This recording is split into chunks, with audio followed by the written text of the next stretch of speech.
আমি কইছিলাম হাসিনার বাসন নাই, পশ্চিম তারে ছাই দিয়া ধরবে। দেখেন হিউম্যান রাইটস ওয়াচ প্রতিবেদন দিছে প্রফেসর ইউনূসের কাছে। সেইখানে পুলিশদের নিজেদের ভাষ্যেই প্রমাণ পাওয়া গেছে কতটা নৃশংস হত্যাযজ্ঞ চালানো হয়েছিল। এখানে বলা হয়েছে যে পুলিশ বিক্ষোভকারী ছাড়াও তাদের আশেপাশে বাসাবাড়ির জানলা গেটে দাঁড়ায় থেকে দেখতে থাকা মানুষের উপরে যারা সাক্ষ্য দিতে পারে তাদের উপরে গুলি চালাইছে, যেন কেউ নৃশংসতার সাক্ষ্যটা দিতে না পারে। এই যে এখানে লেখা আছে, পুলিশই বলছে যে এই নৃশংসতা চালানোর নির্দেশ রাজনৈতিক নেতৃত্বের কাছ থেকে আসছিল।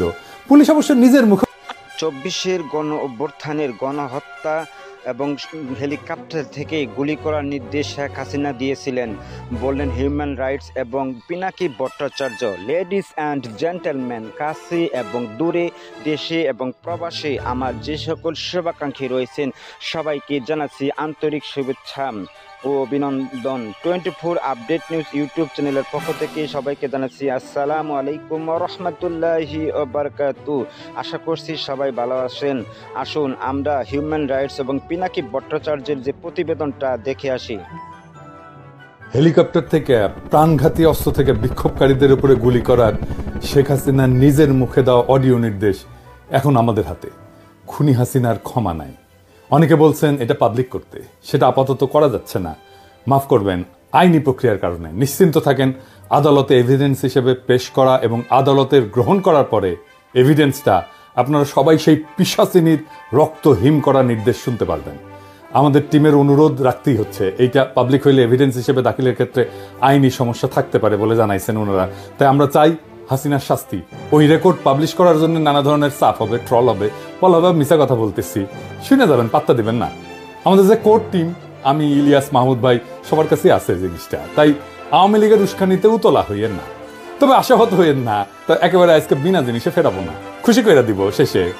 যেগুলো আদালতে এভিডেন্স হিসেবে দেওয়া হবে না তার থেকে কিছু শোনাবো, পরে আসতেছি। ওই আমি কইছিলাম হাসিনার বাসন নাই, পশ্চিম তারে ছাই দিয়া ধরবে। দেখেন হিউম্যান রাইটস ওয়াচ প্রতিবেদন দিছে প্রফেসর ইউনূসের কাছে। সেইখানে পুলিশদের নিজেদের ভাষ্যেই প্রমাণ পাওয়া গেছে কতটা নৃশংস হত্যাযজ্ঞ চালানো হয়েছিল। এখানে বলা হয়েছে যে পুলিশ বিক্ষোভকারী ছাড়াও তাদের আশেপাশে বাসাবাড়ির জানলা গেটে দাঁড়ায় থেকে দেখতে থাকা মানুষের উপরে যারা সাক্ষ্য দিতে পারে তাদের উপরে গুলি চালাইছে, যেন কেউ নৃশংসতার সাক্ষ্যটা দিতে না পারে।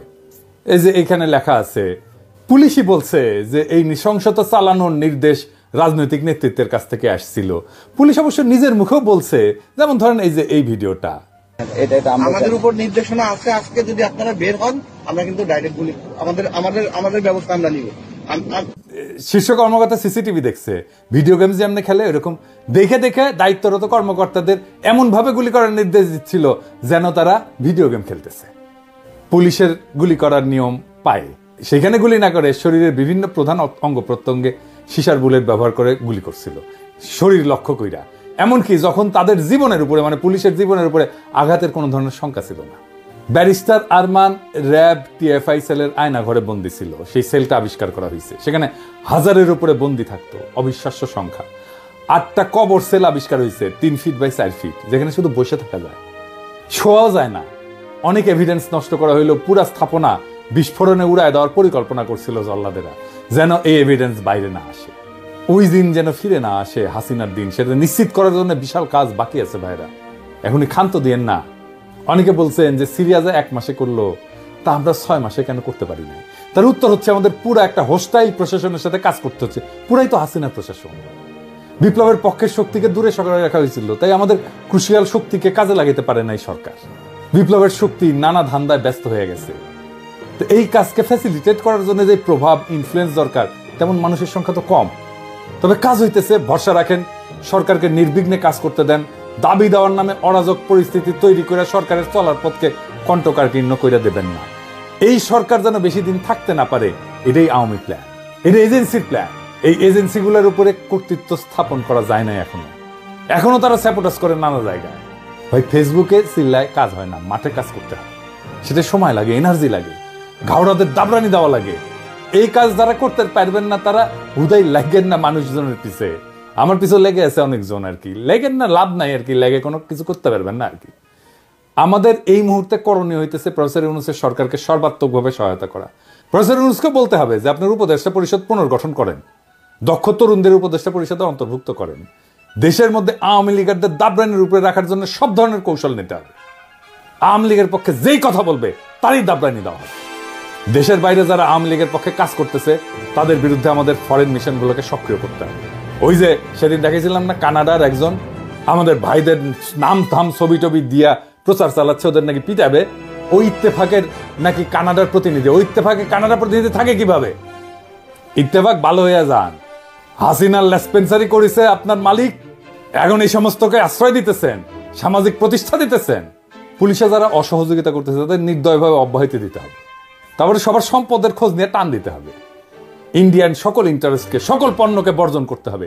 ইন্ডিয়ার সাথে লটর পটর যারা করতে যাবে তাদের সামাজিকভাবে লজ্জা দিতে হবে। মিডল ক্লাস আর আপার মিডল ক্লাসের মধ্যে যারা আওয়ামী লীগের পক্ষে আওয়াজ তুলতেছে, কাজ করতেছে, তাদের দৌড়ানির উপরে রাখা হবে। সোশ্যাল মিডিয়া ফলো করা হবে। এদের সবার অপ্রদর্শিত আয় আছে, ফাইল ওপেন করেন, কিছু করতেও হবে না, শুধু ফাইল ওপেন করেন, পেটের গু শুকায় জিলাপি ঘুটা হয়ে যাবে। যারা হত্যা করছে আমার ভাইদেরকে, সন্তানদেরকে গুম করছে, পুলিশ, র্যাব, ডিজিএফআই, এদের প্যাকেট করে ফেলতে হবে। বাধা দিতে থাকলে এমন কৌশল না হবে যেন বাধা দিতে না পারে। আমার কাছে কৌশল আছে, ওই জাউরামুর স্ট্র্যাটেজি আছে, শিওর শট।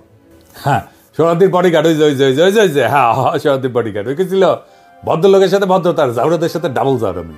নাহলে আপনি গেলে মরছেন, আমি সেটা ফলো করি। ইন্ডিয়ার এখন মূল প্ল্যান হইতেছে প্রফেসর ইউনূসকে সরানো। প্রফেসর ইউনূসের ব্যাপক আন্তর্জাতিক গ্রহণযোগ্যতার জন্য বাংলাদেশে ইন্ডিয়া কিছুই করতে পারতেছে না। প্রফেসর ইউনূস ইন্ডিয়ার গলার কাটা হইয়া দাঁড়াইছে, এই কাটা সরাইতে চাইতেছে ইন্ডিয়া।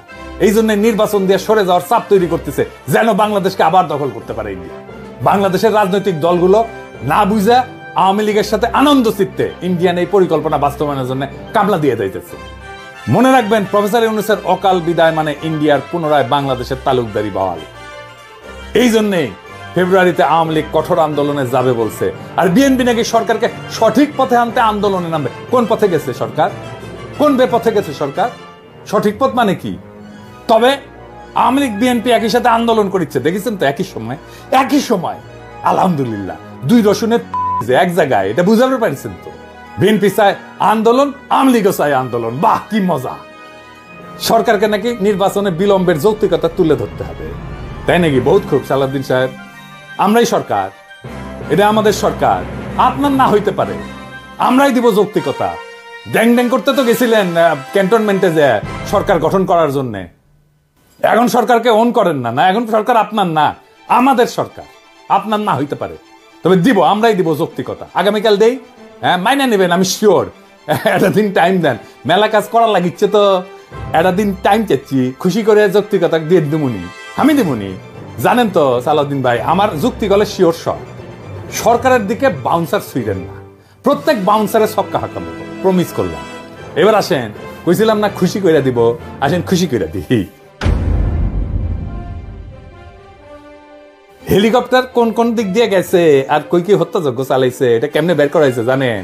এটা রিক্রিয়েট করা হয়েছে কেমনে জানেন? ক্রু যারা ছিল তাদের সকলের পকেটে মোবাইল ছিল, নিচ দিয়ে উড়িছে, আর মোবাইল গুলো কাছের টাওয়ার থেকে সিগন্যাল নিছে, আর বেচারারা মরিছে। ছবির মতো রিক্রিয়েশন হয়েছে আর কি। নিজে থেকে হয়েছে ভিডিও, অসংখ্য সিসিটিভি ক্যামেরার ফুটেজ। মুগ্ধর ভাইয়ের কাছে কয়েকটা রাবাইট আছে ফুটেজ। মুগ্ধর গুলি খাওয়ার যে রিক্রিয়েশন ওর বড় ভাই নিজের হাতে করেছে। কলে হাসিনা সবার কল রেকর্ড করার জন্য এনটিএমসি করেছিল। 5 তারিখ সন্ধ্যায় পুরা রেকর্ড ডিলিট করার নির্দেশ দিচ্ছে এক ব্রিগেডিয়ার জেনারেল। আইজার নাম কইলাম না, ব্রিগেডিয়ার সাহেব ভালো হইয়া যান। মুছেও কলে দিছে সব। আমাদের কাছে স্বীকারোক্তি আছে কে বলছে মুছে দেওয়ার জন্য। আদালতে দাখিল করা হবে এমন সাক্ষ্য প্রমাণ নষ্ট করার জন্য জেনারেল সাহেব আপনি আদালতে উঠবেন, লিখে রাখেন। তবে সেই সব রেকর্ড উদ্ধার হয়েছে আলহামদুলিল্লাহ। সমস্ত টেলিফোন কল টেরাবাইটের পর টেরাবাইট, ওই সময় ডিটেইল অন্দরমহলের ঘটনার ছবির মতো রিক্রিয়েশন করা সম্ভব হইতেছে। আমি শুনেছি একের পর এক। প্রথমে শুনেছি দরবেশ বাবার কল রেকর্ড গুলা, যে খুচরা কল রেকর্ড, ছোট ছোট ছোট ছোট মেলা কল রেকর্ড প্রচুর। এর মধ্যে অনেকগুলো এভিডেন্স হিসেবে ইউজ করা হবে, তো যেগুলো আমরা এভিডেন্স হিসেবে ইউজ হয়তো করবো না সেগুলোই শোনাই। হ্যাঁ, এই যে সাহেব শুনান না কয়টা।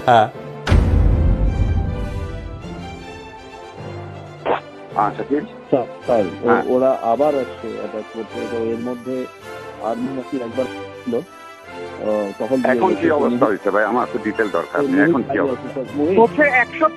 100+ লোক দরজা ভেঙে ভেতরে ঢুকছে, গেট ভেঙে, মেইন গেট। এখন হচ্ছে ওরা আগুন দিচ্ছে আমাদের র মেটেরিয়ালস গুলো। আর্মি আসে মেল না? জোনের আর্মি তখন হয়তো একবার আসছিল, বাট ওটা আবার চলে গেছে। মানে এখন নতুন হচ্ছে বাঞ্চ আসছে, এখন নতুন করে হচ্ছে আবার জড়ো হচ্ছে। আর রাইট নাও শাকিল ওখানে কি অবস্থা? ওখানে ইন্ডাস্ট্রিয়াল পার্কে?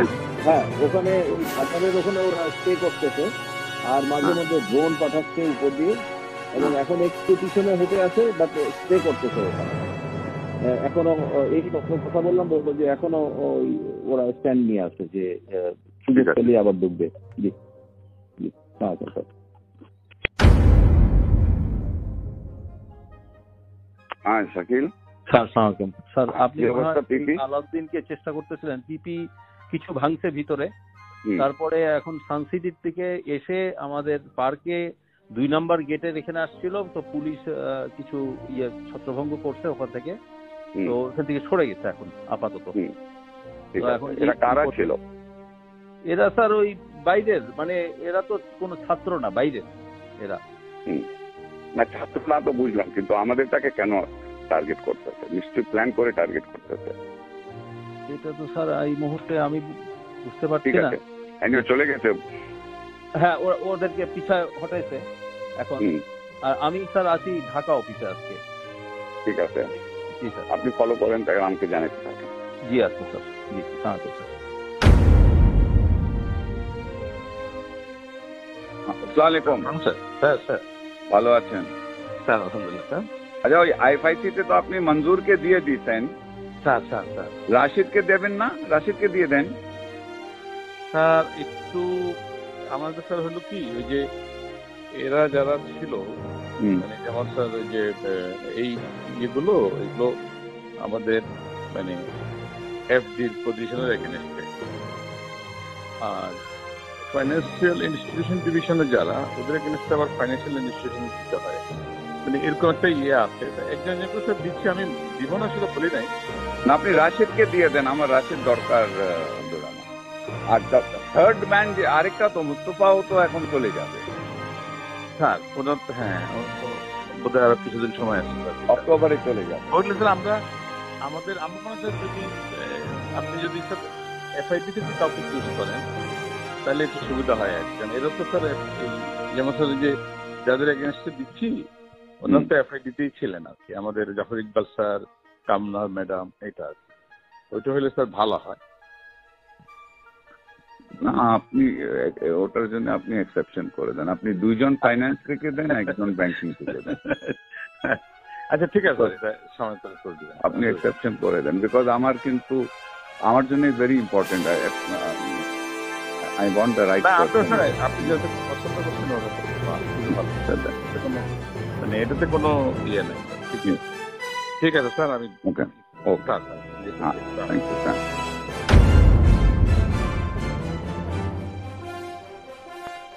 সালমান ভাই, হ্যাঁ আপনি কি গণভবনে? হ্যাঁ আমি আসতেছি। অবদাও যে ইয়েদেরকে ডাকছে, ফ্যামিলিদের। কোন ফ্যামিলি? ওই যারা গুলি খেয়েছে। আচ্ছা আচ্ছা, আজকে 11টায় ডাকছে। 11টা না, 11টা ওকে গেছেন। 12টা জাপানিজ এম্বাসি আসছে। হ্যাঁ, 12টা জাপানিজ এম্বাসেডার আসছে। ও জাপানি এম্বাসেডার আসছে। 12টা। তাহলে বিকালে আসি, তাহলে একটা কাজ করি আমি। এখন তো থাকেন ব্যাংকে। হ্যাঁ, ফ্যামিলিদেরকে এখন থাকে না। ও তাহলে বিকালে আসে, 3টা-4টার দিকে আসে। জি, আসসালামু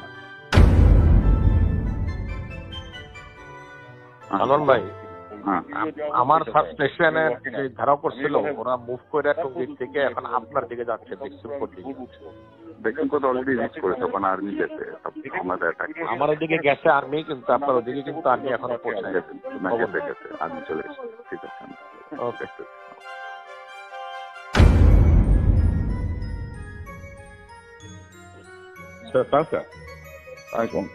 আচ্ছা, আরেকটা ওই আপনারা যে ন্যাশনালাইজ ব্যাংকে কি ডিএমডি প্রমোশন হচ্ছে নাকি?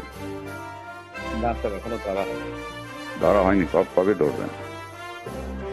লিস্টগুলি চাইছেন নাকি? ব্যাংকগুলি থেকে লিস্ট গেছে আপনাদের কাছে? তারা এলিজিবল? হতে পারে কিছুটা, হ্যাঁ এখনো প্রসেস শুরু হয়নি এভাবে। ও আচ্ছা, ওরা নিজেরা হয়তো প্রস্তুত। ও ডিএমডি তো তারা হয় হলো যে ডিএম থেকে হয়, ডিএম থেকে ডিএমডি হয়, তো ওটা আপনার প্রসেসটা কি কবে শুরু করবেন? এটা স্যার আরো সময় আছে, বসতে হবে, সময় আছে। ঠিক আছে।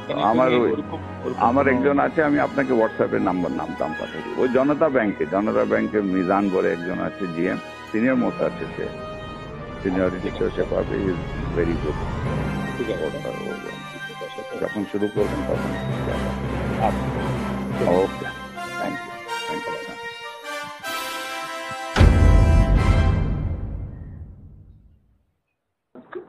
हाँ, अस्सलाम वालेकुम। Salman Biddur is in Molvi Bazaar for a local meeting with the MPs and all that. Okay. Can you meet tomorrow? हाँ, sure. Give me a call tomorrow. ठीक है।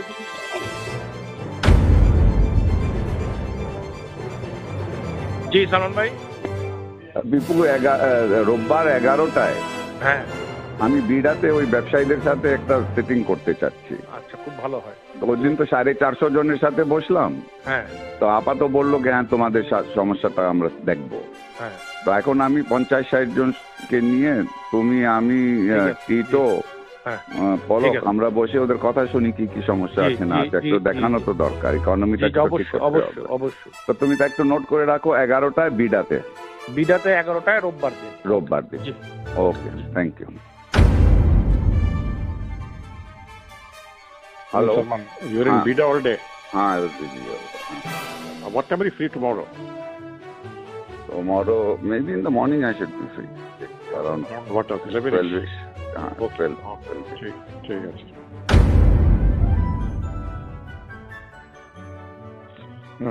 Are you back in office or?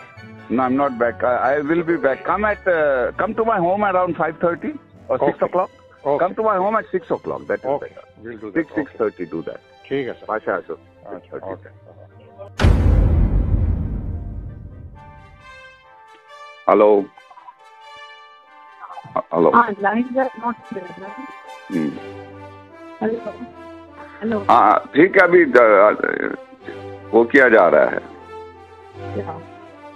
Control में लाने का कोशिश किया जा रहा है, हो जाएगा इंशाल्लाह, कल तक पता लगेगा इंशाल्लाह। ओके, बस दुआ करो। ओके। হ্যাঁ, দেখেছেন না হিন্দি না উর্দু কিবান কয়, দেখেছেন কে যেন ফোন করেছিল, খুঁজে বের করেছি ওটা কে। যাই হোক, অনেক গুরুত্বপূর্ণ মানুষ কল রেকর্ড আছে। আগে একটা ছোট সুনাপটিটা শোনাই। হ্যাঁ, এইটা স্যার ওই যে শামীম হাসানেরটা শোনান না, দরবশ বাবার। এই শামীম হাসান কে জানেন? আগে শুনে নেন, আগে শুনে। ওই যে venture capital and private equity association of বাংলাদেশের সভাপতি, ভিসিপিআব কয়। ওই আবার association of software and information services বেসিসের সভাপতি ছিল, জয়ের নাকি পার্টনার ছিল বিজনেস। আগে শুনেন তার আলাপ। আসসালামু আলাইকুম স্যার, আমি শামীম বলছিলাম। শামীম, আমি ওই ভেঞ্চার ক্যাপিটাল অ্যাসোসিয়েশনের প্রেসিডেন্ট স্যার। একটু গাইডেন্স নেওয়ার জন্য ফোন দিলাম স্যার। আমি এইমাত্র এফবিসিসিআই বেসি সবার সাথে কথা বললাম। আমাদের তো স্যার একটু এখন ব্যবসায়ী সমাজ থেকে বিবৃতি দেওয়া, তারপর কারফিউ উঠলে শান্তি সমাবেশ করা, আমাদের একটু স্যার সবার তো অ্যাক্টিভ হওয়া দরকার স্যার। তো করেন এগুলি? হ্যাঁ, আমি তো আমাকে বলতে হবে কেন? এটা আপনারা করেন। জি স্যার, করতেছি স্যার। আপনি একটু গাইডলাইন দিন। উদ্যোগ নেন। জি স্যার, আমি এখনই সবার সাথে কথা বলতেছি স্যার। উদ্যোগ নেন, এটা নেন। জি ঠিক আছে স্যার। Okay sir. জি, আপনারা কন্ডেম করেন। জি স্যার, ওইটাই করতেছি। আপনারা নিন্দা জানান। আপনারা নিন্দা জানাচ্ছেন না কেন? জি স্যার, ওইটাই করতেছি স্যার, সবার সাথে কথা বলতেছি স্যার। জি স্যার, ঠিক আছে স্যার। Thank you. ওকে, জি তাহলে। ওরে দেখেন কেমনে প্রথম আলো কেমনে ওরে চাঙ্গে তুলিছে, দেখেছেন? প্রথম আলো ওর লেখা চাপে, ওর খবর চাপে, দেখেছেন? ও কেমনে এলিট বানাইছে প্রথম আলো, দেখেছেন? তো এটা শুনবেন না? আচ্ছা, থাক। বস্ত্রকল মালিকদের সংগঠন Bangladesh textile mills association BTM এর সভাপতি, আম্বার গ্রুপের চেয়ারম্যান এবং বিটিএম এর সাবেক সহসভাপতি শওকত আজিজ রাসিলের একটা আলাপের ক্লিপ আছে, আজকে শুনলাম কিছুক্ষণ আগে। উই করছে যে ইন্টারনেট যখন বন্ধ আছিল তখন দরজ বাবাকে ফোন দিয়ে করছে যে আমরা ওই রাসেল আপনাদের টেকনিক্যাল অ্যাসিস্ট্যান্ট দিচ্ছি, কিভাবে আপনি যারা ভিপিএন ইউজ করে ইন্টারনেট অ্যাক্সেস করবে তাদের আইডেন্টিফাই করবেন, বুঝেছেন? মাদারচোদ, আমি তোরা ধরতাম না রাসেল, দেখলাম জিল্লুরের তৃতীয় মাত্রায় গিয়ে ফেচিবাত করিচ্ছু। হ্যাঁ হারাম দাদা, হাসিনার আমলে গাছের কাছে এখন তলার করে বেড়ে শিশু। জিল্লুর আপনি মিয়া মানুষ পান না, এই সমস্ত দুর্বৃত্তদের ধরে আয় না ফুটেজ দেন। তৃতীয় মাত্রায় কোনোদিন একজন গার্মেন্টস শ্রমিককে আনিছেন, কাজের বুয়াক ডাকিছেন, রিক্সাওয়ালাক ডাকিছেন, কৃষক এক ডাকিছেন? খালি বড় লোক আর এলিট। হ্যাঁ ওদের খুব ভালো গন্ধ না, ওদের তো দুর্গন্ধ। ওই হারামজাদাদের কাছে আমাদের দেশের কথা শোনা লাগবে কেন? যখন ওই যে এনটিএমসি তৈরি হচ্ছিল তখন যারা এই কল রেকর্ড করেছিল আর কি শুনেছিল, তারা প্রেমিক প্রেমিকার নাকি রসালো প্রেমময় আলাপ আলাদা। সুপ্রিয় দর্শক শ্রোতা, এতক্ষণ যে ভিডিওটা দেখলেন, আশা করছি এই ভিডিওটা আপনাদের খুব ভালো লেগেছে। আরো ভালো ভিডিও পেতে 24 আপডেট নিউজ ইউটিউব চ্যানেলের সাথে থাকুন। ইনশাআল্লাহ পরবর্তীতে আরো ভালো ভিডিও নিয়ে হাজির হব। ততক্ষণে আপনারা সবাই ভালো থাকবেন, সুস্থ থাকবেন। আল্লাহ হাফেজ।